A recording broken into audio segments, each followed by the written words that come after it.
The following DVD is a project of the Wyoming Supreme Court Children's Justice Project, developed for parents to provide information about the juvenile court and what they may expect. First and foremost, you should know your case is a civil case and not a criminal case.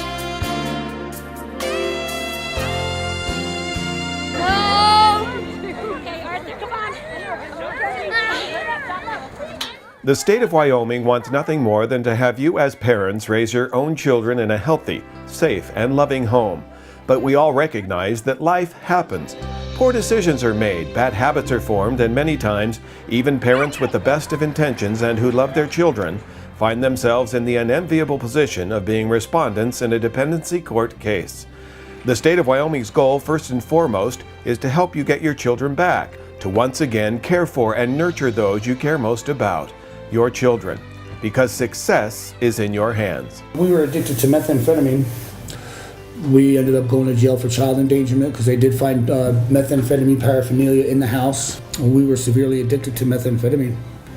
And we weren't taking care of the kids. We weren't taking care of the kids. Yeah, we were just totally neglecting our children's well-being and everything. I panicked, angry.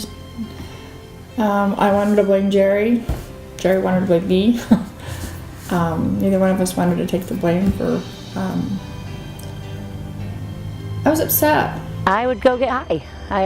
That's the only life I ever knew from a teenager growing up. I thought I was basically 10 foot tall and bulletproof and untouchable, and then you realize you're not untouchable.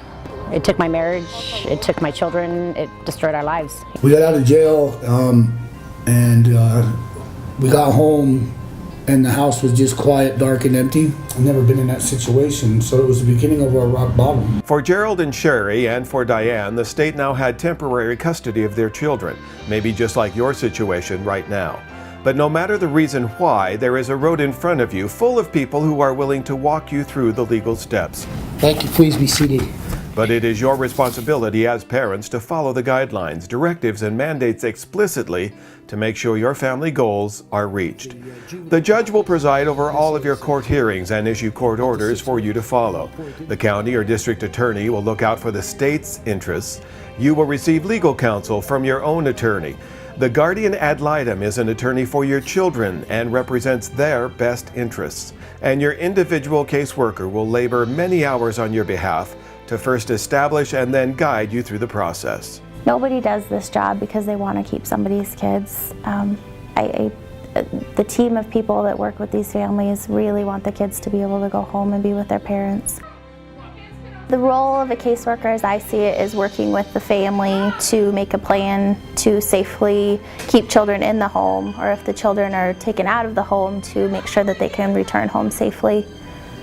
Making sure that the family has services that they need, working with the family to see if there's any relatives that their kids might be able to be placed with if they are having to be out of the home. Within 48 hours of your child being taken from your home, you will experience the first of many court hearings. The shelter care hearing is vital for you to understand why the state removed your child. Shelter care hearing evidence has to be presented at that hearing that says it is an emergency. It was the right thing to do to take the kid into custody for its own safety, or their own safety, and ongoing custody is necessary while we work through the rest of the process. And I would have the responsibility first to adjudicate, make sure that something was done that amounts to neglect. And once that happens, that the wheels of this system, that is the work with TFS, the work the parents and families have to do, all gets done, and then I actually enter orders. The caseworker will then begin to establish a case plan for you to follow. It is important that you follow this plan through this entire process. Your willingness to follow the case plan without wavering will act as your roadmap to a successful outcome. A case plan is very important to the family because it's what the family is going to do to show their team that the kids can come home safely. So it's really important that the family understands what the case plan is asking them to do, that they're included in developing it. You know, we're very fortunate with the case manager we did have. I'd call her every morning, she'd give me a to-do list, and by noon I was calling her back, done, what do you need next? Listen and do what is suggested, because if you bat heads with them, you're not going to get anywhere. You're going to just drive yourself crazy because you're not going to get anywhere with it. The court at one point, and of course that's the whole point of a juvenile case, is to determine what is going to be best for this child. It's got some overriding concepts to it, like parental rights or parental rights. And the goal is supposed to always be reunification, but the decision making for us around best interest is what can we do, but with the realization that this kid's going home, almost always. It is the responsibility of the district or county attorney to prove to the judge that the allegations in the petition are true. The first responsibility of the prosecutor is to ensure that the children are safe above everything else. You don't want to remove children from an unsafe situation, put them into another unsafe situation. Your second responsibility is to prosecute the case, and that's not just winning the trial or trying to negotiate the best result. It's ensuring that justice is done. It's ensuring that the parents are treated fairly, that the department is complying with their legal responsibilities. You as parents have a right to a lawyer, whether paid by you or appointed by the court if you cannot afford one. It is very important if you're a parent who's involved in a child abuse and neglect case that you're very honest and open with your attorney. The attorney needs to have all the information, including whether or not the child has any special needs, whether or not there's any Indian heritage, whether or not there are any relatives or other people who are important in the child's life that might be able to care for the child if it is determined that the child needs to be removed from the parent or caregiver's home for safety reasons. My role is to advocate for my clients' interests. Part of that is to give them legal advice, to advise them at MDT meetings, to appear with them at hearings, to speak for them in court, and to explain to them what the process is. May I sit here?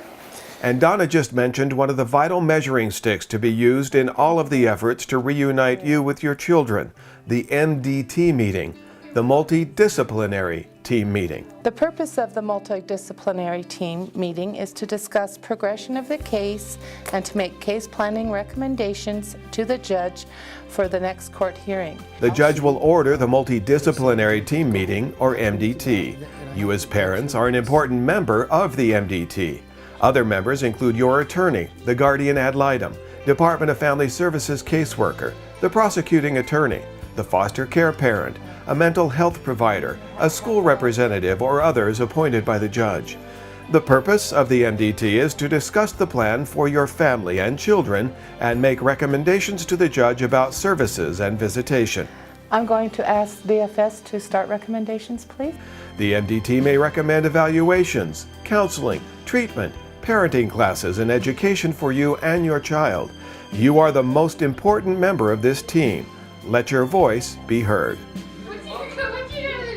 Now it's time to meet additional members of the team working on your case. There's the foster family taking care of your children during your case, and parent advocates who help you with any questions you might have, and the guardian ad litem who always represents the child's best interest. It means guardian at law. So it's an attorney who's appointed to guard or protect the child's legal interests. The biological parents will hopefully have a working relationship with the GAL, cooperate with them, share any information that they have about the family or the child. The more information that the guardian ad litem has, the better decisions they can make on behalf of the child. It is the guardian ad litem who will have continued communication with your child so that they completely understand what is happening.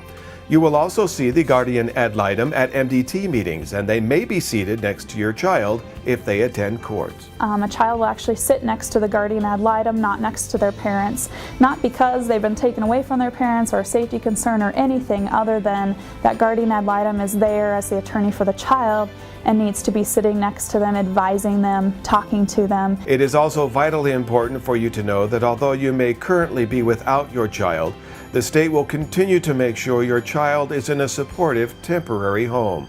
Foster families are a gift when circumstances like yours arise. Just the opportunity to help the families, to meet the people, to meet the kids. As parents, you must remember that all team members, including foster families, are in place to help you, and they are all committed to the best interests of your child. I meet my parents really early in the process, so if they need questions answered or they need help with something, they have somebody to call. Stay positive. It's possible to get your kids back, and you know, there's things there to help you do it, and there's people there to help you do it, and we're one of them. The Parent Advocate is yet another help to you. They are there to help you understand what is happening all along the way, from where you need to be, why you should be there, and the legal language being thrown your way. I think it's important for them to have moral support and someone, another set of ears, another set of eyes, who can help them understand what's happening. I've seen too many parents in MDTs and court going through the process where they don't understand the vocabulary, they don't understand some of the things they're told to do. Some of the parents have no idea what's really happening to them. Beyond the initial shelter care hearings, there are other mandatory court appearances you will be expected to make. The initial hearing. This hearing may be held at the same time as the shelter care hearing. The judge will ask you if you admit or deny the allegations in the petition. Discuss this with your attorney before the hearing. The adjudication hearing. At this hearing, the judge determines if your child is abused or neglected. This hearing does not take place if you have admitted to the allegations in the petition or if you have signed a consent decree. The disposition hearing. The purpose of this hearing is to determine the best plan for your child and you. The judge considers the recommendation of the MDT, the GAL, and the DFS caseworker. The judge decides if your child may stay in your home, be placed with a relative, or in foster care. The review and permanency hearings. These hearings occur every 6 months. The judge reviews your progress and, if necessary, may order changes in the case plan. The judge decides whether your child may return home, and if not, if there is a better permanency plan for your child. This plan could be termination of parental rights, guardianship, or adoption. Your current situation is a journey, not a race. It is a process where all sides must talk with each other to gauge activity, to gauge progress, and lead to a successful outcome for your family. The advice to parents from all members of this team? Communicate.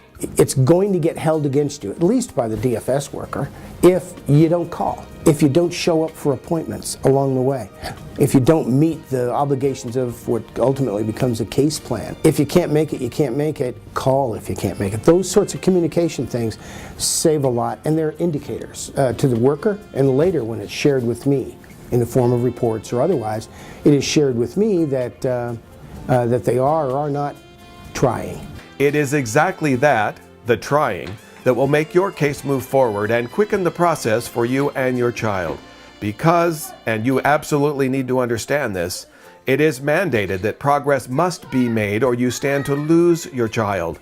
The Wyoming Department of Family Services may file for termination of parental rights if your child remains in foster care for 15 of the most recent 22 months. It's very important for a parent to understand that that clock starts ticking immediately when that child is removed from the home, and that in fact at about 12 months is when the court will actually start moving towards permanency. And so time is of the essence for parents who are involved in dependency court cases. Parents, you can do this, but it is not easy, and the process will take determination and total commitment on your part to make your home a place where your children can and deserve to be safe, loved, nurtured, cared for, healthy, and happy, because success is in your hands. It's probably the greatest feeling in the world. The most, at the same time, I was relieved for the fact that I did have my family back. But at the same time, I was scared. But as far as when I got my children and my family back, I've been happy since. It's really satisfying to be able to see parents and children be together, and you can't help but be happy for the family that they've overcome whatever it was that led to our involvement with them. The law allows the state to get involved to protect the safety of a child, but our ultimate and first goal in every single case that we come across is reunification and getting that family back together or keeping them together. I saw a lot of it here in town where people just gave up their rights to their children, and as a mom, How can you do that to your child? How can you do that? They are innocent in this society, and we chose to bring them into this society. It's our responsibility to teach them how to do something right, not let the system raise them. It is important to take this matter seriously. Work hard on your family service plan. Attend all court hearings and MDT meetings. Visit with your children. Complete the services that are ordered by the judge. Ask questions of your lawyer, the caseworker, or the guardian ad litem if you do not understand something. And remember, success is in your hands.